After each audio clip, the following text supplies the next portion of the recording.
Okay, welcome to the February 21st regular town council meeting.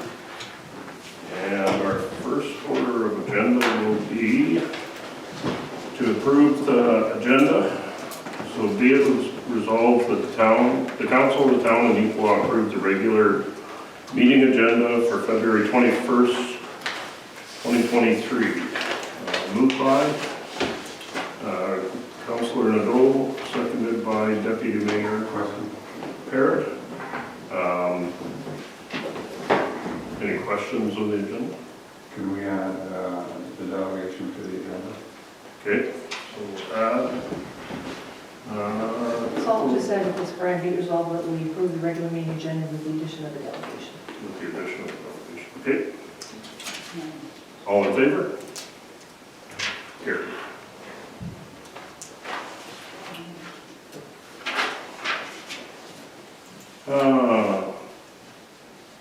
So approved, everybody's, the minutes have been circulated.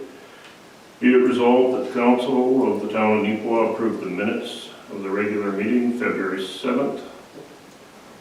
Moved by Councillor Pottinger, seconded by Councillor Kostenchuk. Questions arising from the minutes? All in favor? Carried.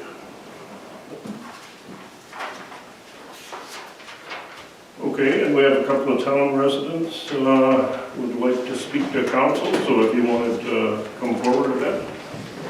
I can just sit up here in the seats here.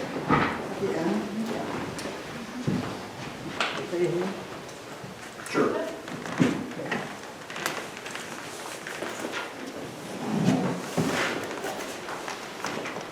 So,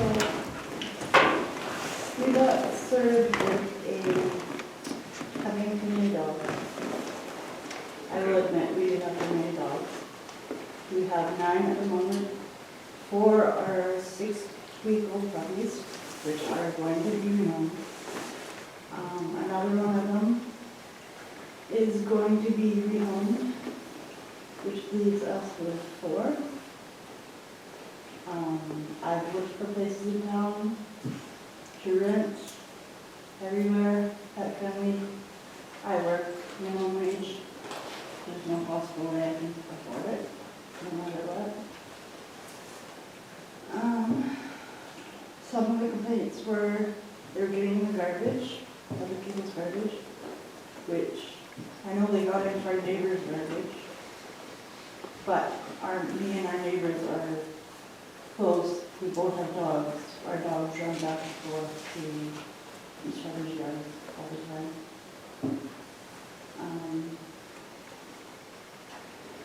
Since complaints, we've had them tied.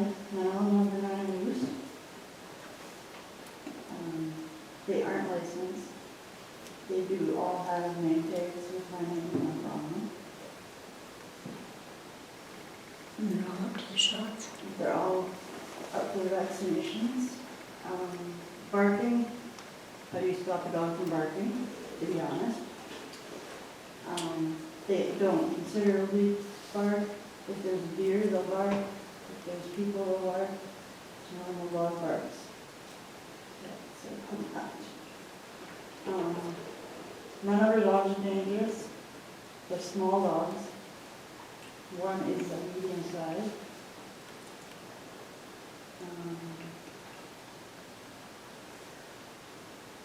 Yeah, I think that's about it. I do have a medical note from my doctor. I don't know if you want to take it to read it, or if you just want me to read it. Sure, you can read it. Yes, okay. Dear to whom it may concern, Laura has a medical condition for which she benefits from the support of her animals in her life. In her particular case, her pet dogs are a benefit. If consideration could be made toward this, that would be appreciated. Thank you for your time and reviewing the appeal. So we still leave 4 dogs in the house, but if you take my 2 dogs away, you'd be taking my life away, my children away, because I cannot have children. responsible for them, then like, Okay. All right, certainly we'll have to, we weren't able to be prepared to, so I don't know all the situation and that, but certainly we'll discuss it. they mess with all the bylaws, like all the ones that is in the park, they're all highlighted. And running loose, well, like I said, they're all tied up now. They've only been loose when they've gotten away, I mean, mostly. So do I understand right, you have 2 dogs and she has 2 dogs, but you live together? We're working on progress, and like I said, a couple of puppies that stay in, and another one.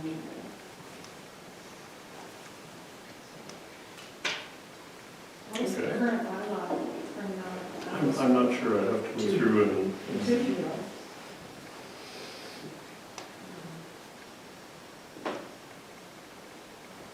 all right, well, thank you for coming out and presenting. And, Can you leave your papers with us at all? Yeah, I think Or do you want us to copy them? it doesn't matter, you can, Would you like to retain the copies? sure. Okay.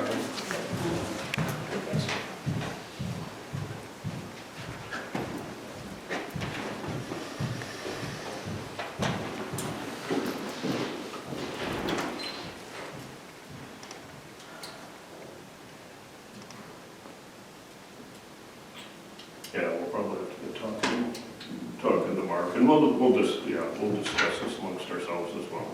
Yeah, he came, well, last time, he came for what it was, child that came. And we had lots of property, and I think just she's mine. I never heard him say. But there's more else that came and said that Yeah. the meeting was on the first and goes. Just for, Yeah, the registration allows us to prepare council to understand what your topic might be about. So this is why they're a little bit, Yeah, they're not certain what they're talking yeah. Where's your address? Where do you? 445 Pepper Avenue.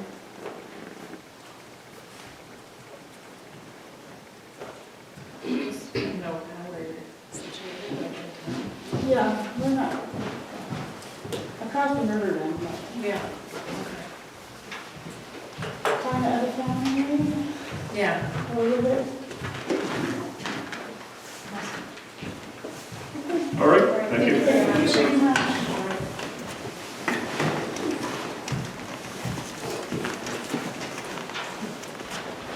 Okay, so we will continue on and with council reports.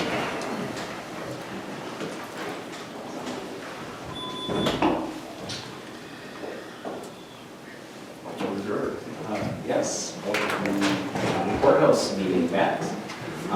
It was that time of year, we were starting to review budgets for the upcoming season in that, and we have started the process. There's some projects and some revenue streams there that we just didn't feel the budget was ready for at the time, so we've tabled the budget, and that will be looked at here, where there's some significant boiler repair that's probably going to have to occur in the county courthouse to keep the building up.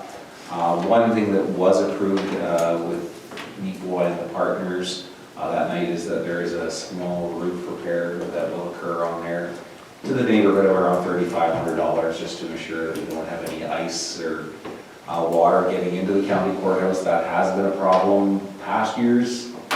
Not this winter, not this spring, so we want to make sure we finish that project up so we can preserve the long-term health of that building.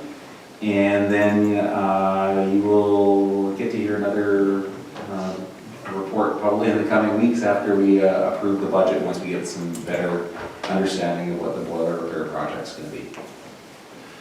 Yeah, those are fun.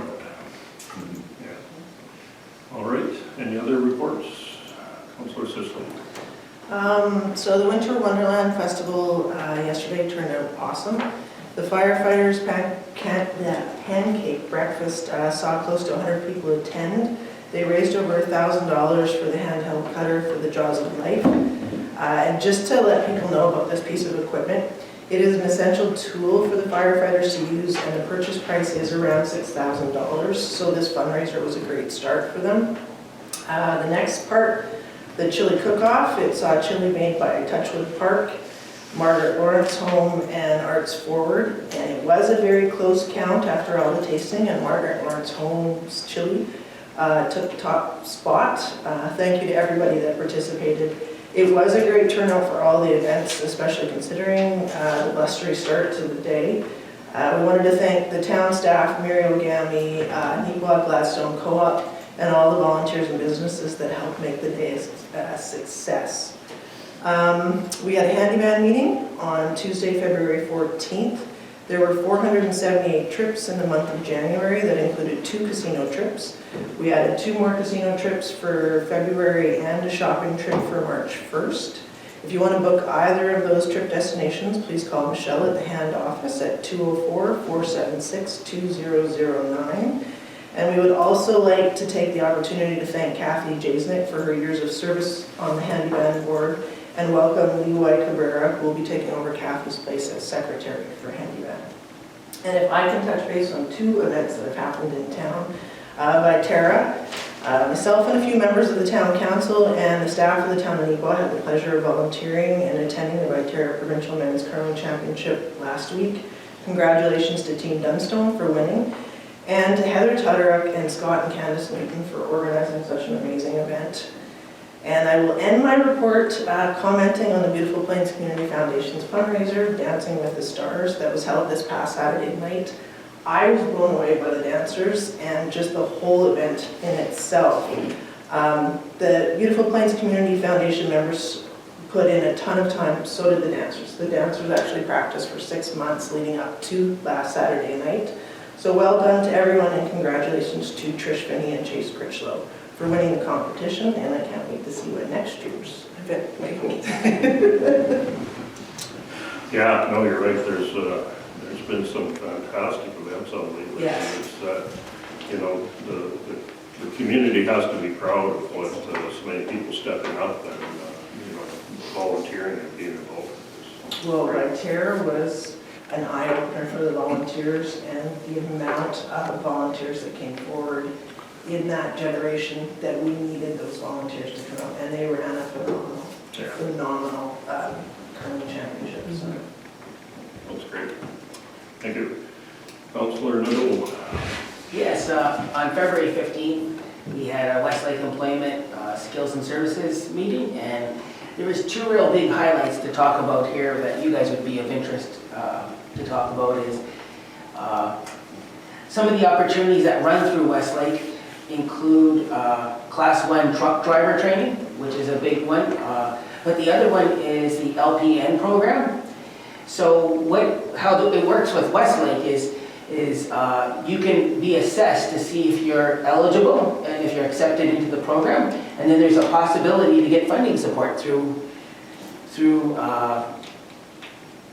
Westlake Employment, through the agency that supports Westlake. So it's really a good thing if people are interested in LPN. There is a way through Westlake where you can apply to see if you're eligible and you can get accepted in. Currently the training would be out of Brandon, but you have to get accepted in order to get supported, in order to get to be part of the LPN program. So that's another way we can help get some medically trained staff in our community for our new hospital that's coming. The other meeting I had besides Westlake also on the February 15th was a library board meeting, WMRL. And what they did is a lot of communities are finding it a struggle to have the levy increase, but we talked about how it would be if Neepawa was independent. And what it looks like, they did this nice spreadsheet for each community, and Neepawa is saving over $140,000 by being part of this group, the Westman Regional Library Group. So it really goes to show you that there's a lot of power in numbers, and when we join together with other municipalities, we can save a lot of money in other areas. So we're receiving a big bang for our buck, and we really can't shy away from 140,000 to the good that we're benefiting just our community alone. Excellent. Councillor Giroux? Has the Neepawa Library or the West End Library, have they been on the approach of trying to get surrounding municipalities that are currently funding libraries approached and looking at ways that they can help increase those dollars or maybe mitigate some of those levy costs on existing? Right. Actually, we've approached many libraries that aren't already in groups. And we're still trying to strategically become, I forget the name of it, but basically an honorary, the community could just pay for 1 year to try it, to see if they like it. And that's what we've been doing around Brandon towards Souris and some of those other communities. There's another community around Souris. And right now they're doing a 1 or 2 year trial in order to bring another group into our region. I was thinking more like surrounding municipalities that might have residents where there's a library already close by that don't contribute funds to the library. Like, just like, how often are those conversations had? Because I mean, those are ways that we can help mitigate some of those levy costs. Right. No, definitely. That's part of the strategic plan with the library is to approach other communities, and every year we try to woo about 2 or 3 communities at a time, and the library director herself, she'll bring her team and they'll go to a council meeting and they'll present what they can offer. But there's even some, between here and Brandon, there's definitely some potential to create some more alliances. But again, that's not really right now for me to talk about, but we're always looking to see how we can help support each other, our neighboring communities. That's good, thanks. Anyone else? If not, I guess we'll have Manager of Operations, Dean. Thank you, Mayor. Well, pretty slow, not much happening, which is kind of nice in my work and cost me money. Some routine maintenance happening around with different departments, same machinery, routine maintenance or some small minor repairs, but nothing catastrophic. Some of our construction projects are moving along, so the wastewater treatment plant, we've got contractors in there, started some of the concrete work. And Park Lake project, same thing. People in the neighborhood probably notices that there's still moving a lot of dirt, but everything's progressing nicely there. And as well, the same story at the golf course project, things are moving along nice. So, other than that, we had a little snowfall, so staff will probably start cleaning everything up again. We just had it all nicely polished up, but we'll start over and get it going. So, All right, thank you. Correspondence, Colleen. The first one was Trans-Canada Yellowhead Highway. We call for resolutions for 2023. So the annual general meeting will be held on Friday, May the 5th in Edmonton, and as part of that annual general meeting, they accept resolutions from any old money along the Trans-Canada Yellowhead Highway, if we have one to put forward. We could ask them to send in a resolution or request about our slowdown for the Highway 16 approaching Neepawa on the east side. They've done that in other jurisdictions. We could. I'm going to actually check on that as well this week in conjunction with a little bit of a meeting we're having with our local and as well. So, yeah, if you want to consider that, we can put it on the next agenda. I don't. Yeah, the deadline is April 5th, so we have a couple of meetings before then. If you want to do that. Is that what you're telling me? Well, it's a suggestion the group can talk about. Get them to support a resolution or something? It wouldn't necessarily, the problem is it wouldn't affect the Trans-Canada Highway across Canada. No, but this is an opportunity for each area to have the association submit a resolution on their behalf supporting the resolution. So, we'd have to talk to John and Merv. To see what the process would be. Yeah. Okay, we'll get some more information and see if it's possible. How's that? The next piece of correspondence from the municipality planner, William Erickson. This is a request for support for the airport reconstruction project. The Erickson Airport was paved in the mid-1980s and served the region well since then. It was assisted by tireless volunteer efforts of the Flying Club and has maintained paved surfaces as long as possible, but it's now 40-year-old, the pavement needs to be replaced. They actually applied and received an Investing in Canada infrastructure grant.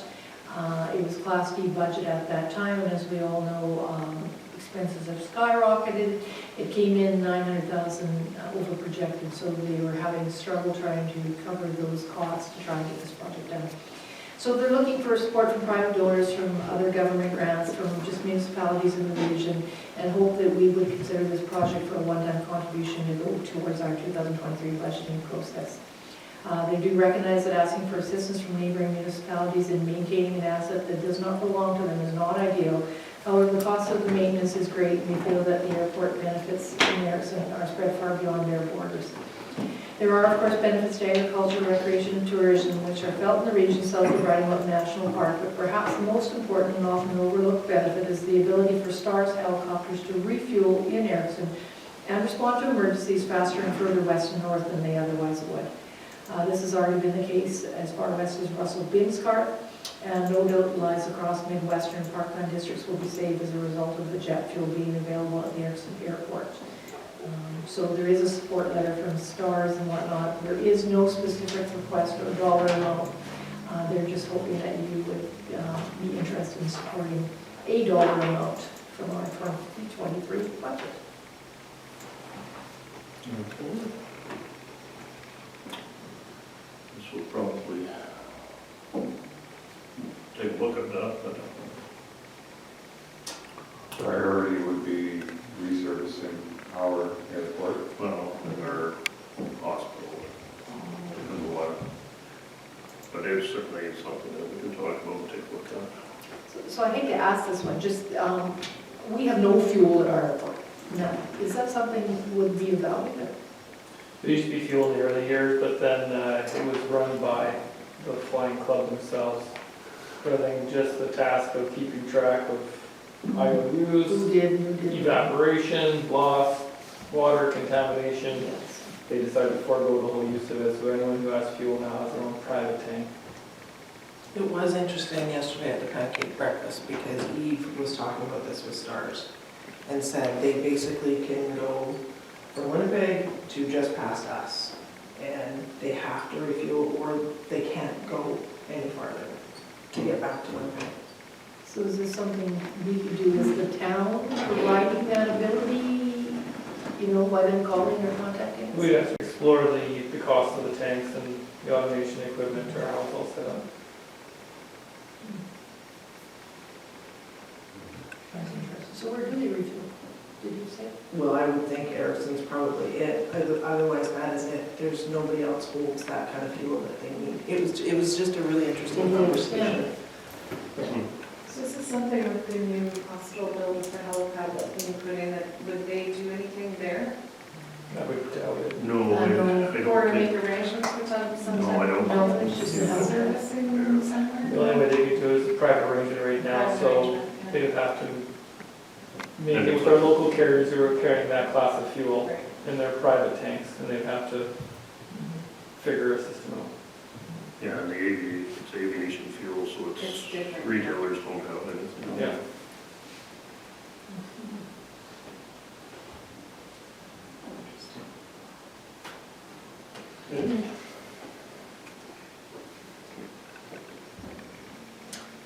You're good with that topic for now, and we'll look at it budget or something?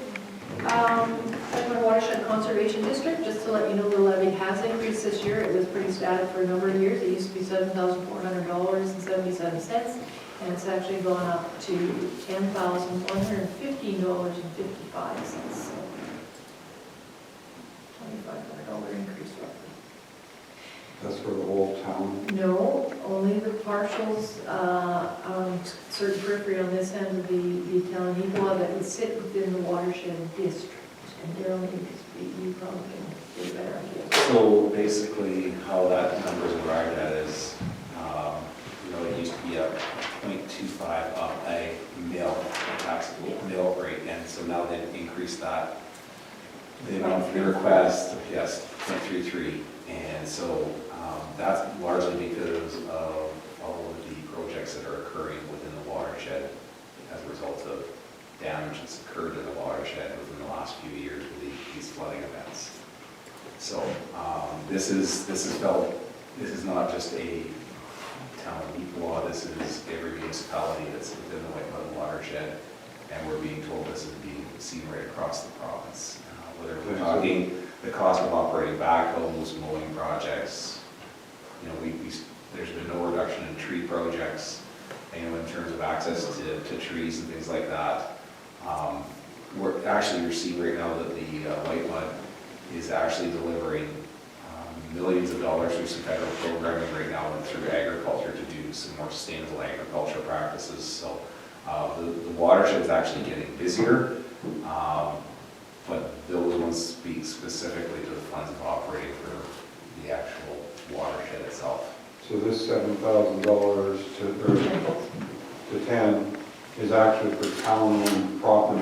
No, it's a mill rate across the watershed. So I know what you're thinking, what does Neepawa get out of this? I'll give you examples of all the library information we got to create our flood mapping, flood elevation mapping. So this is just a flat fee that Neepawa pays? Everybody's mill rate got increased from 0.25 to 0.33. Yeah, so my personal taxes will reflect that. This is just a fee that Neepawa pays? No, only the properties that sit within the watershed area, because the watershed reaches out into the map to certain peripheries, so there's a portion of Neepawa that the watershed would fit into, Okay. not the whole of Neepawa. If some municipalities have two watersheds in their jurisdiction, they pay to two different watersheds, for example. So like currently they're looking at trying to create some small dam projects, things that they can do, hold water in other places, slow water where it picks up, and they're looking at ways that they can keep water moving where it wants to flatten out. So it's, I know Dead Lake has been a massive repair project. It's the area that spills out annually. You see that flood around the Steel Bridge elevator, that is Dead Lake backing up. And so they're working at trying to solve issues like that. So there's a number of projects. And if they store the water up at the top of the watershed, that's a benefit for us down here. Just have to get highlights to talk with them. Yeah.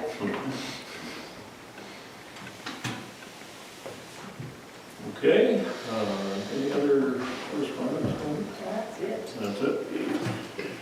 And we don't have finance reports, so on to new business. Do you want to talk a little bit about this next? Manitoba Water Services? So every year, the Manitoba Water Services Board asks us for our projections for the next 5 years for capital projects. And we send those in with the idea being that they will come on board at some point and understand the importance of the people and give us some funding. So the projects we're submitting for this particular year are the addition of the third raw water well site location. That particular project has got a value of, just a minute, I don't have these in order, I'm sorry. Roughly $2 million, which we've already been guaranteed 50% funding on that one. Then we have the Highway 16 water main extension project, and or better known as, and sewer main, sorry, better known as the services that are going to go out to the hospital property. This one is currently estimated, early estimate at $4.8 million. Then we have the meter pit at the High Life for to track the water that goes out there for better tracking. This one's value is about $300,000. Then we have the water tower repair and maintenance. You probably hear this coming every single year and we never get to it, but with all the other priorities, it does sit a little bit lower. $2 million project. And then we also know in the 2020 Mill Street lift station was under threat over there, and we recognize the need to relocate it out of the flood zone. That one also is kind of a little priority right now that needs to get done, and that's a tag of $1 million. So we're asking support for those projects to get those into Water Services Board and hopefully get some funding. No projects that didn't have that million attached to it? The 300,000. We don't speak in those numbers anymore. I know. Okay, any questions of that?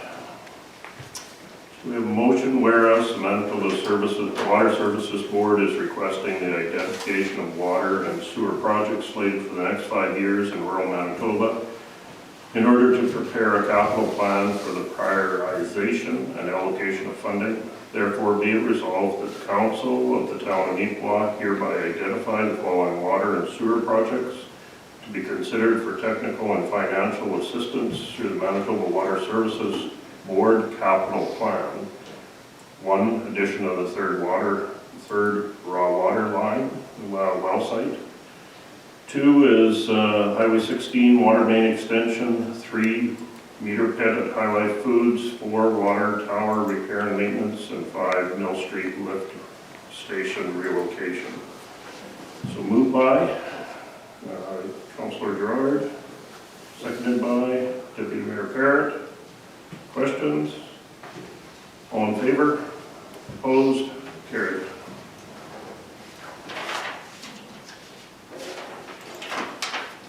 I guess the next one is fairly straightforward. So if we're going to host our Canada Day, we have to approve to host a fireworks display.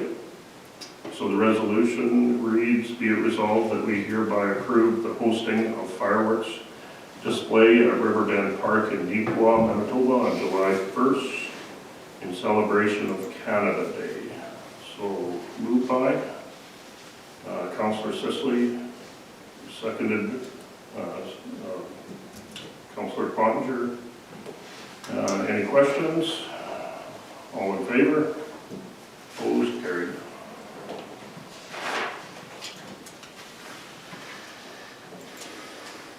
Mass notification.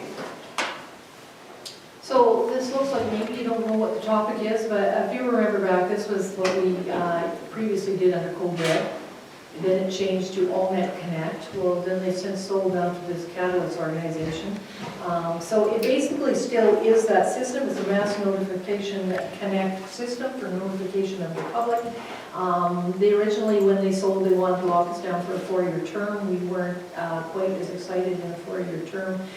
They since changed their mind. We've already paid for 2023 based on a previous resolution council that also locks us into our community site agreements. So they're looking now for a 2-year contract, 2024 and 25. So in 2023, we paid them $4,495 for this service, which was similar to last year. In 2024, they want $4,715, and in 2025, they want $4,998. So just roughly a little bit of $200 increase a year. So if you use an agreement, we will lock that down, believing, I think, as technology changes, they're working for us, we like them, but we didn't feel comfortable locking down for 2 years beyond this. That would be 5, then we locked into, and if something comes up that, we should be looking at something different. So if you want to support that, that would be good. Any questions? Straightforward. Be it resolved that we enter into an agreement with, what did you call it, Catalyst? Yeah. To continue with the mass notification system known as AllNet Connect for the town of Neepawa for 2023 to 2025 in the amount of $4,495, $4,715, $4,998 per year, respectively. Moved by Councillor Nadeau, seconded by Councillor Pottinger. All in favor? Opposed? Carried.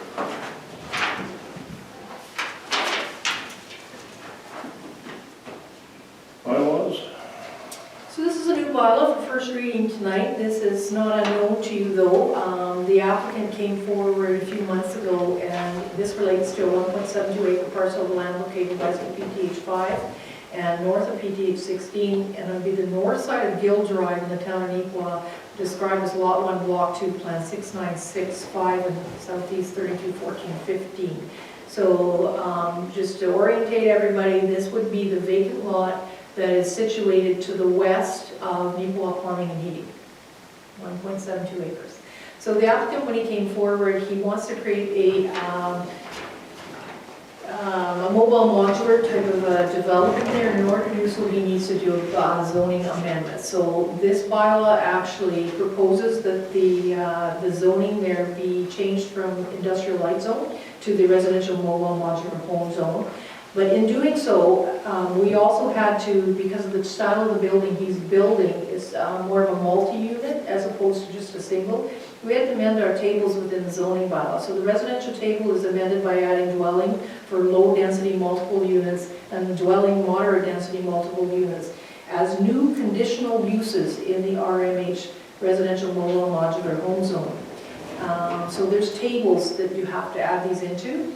And it also amends the vault table by adding dwelling low-density multiple units and dwelling moderate-density multiple units as new uses in the RMH residential mobile home zone. And what I just previously said, they did exist as a single residence. What they did not exist is for a construction of more than one. So we're adding those uses in here. And when I say speak to the fact that they'll be added as a conditional use, that means there is the ability to come back to council for anybody who wants these things. So once they get added, then you apply for a conditional use to allow that use to exist, and the public has the ability to comment on those at that point in time.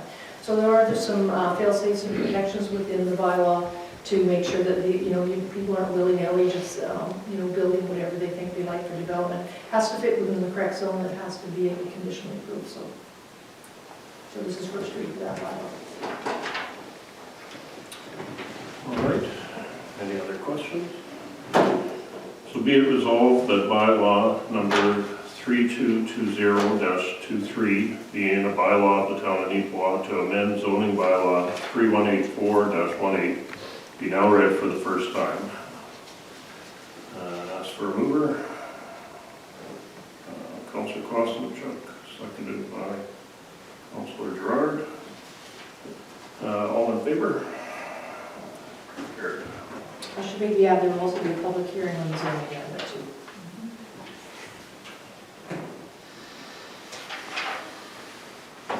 Any further discussions, anything? No. Guess we're at that point then. Be it resolved that the town of, the council of the town of Neepawa do adjourn this meeting of council at 7:38. Moved by Councillor Kostanchuk, seconded by Deputy Mayor Carrott.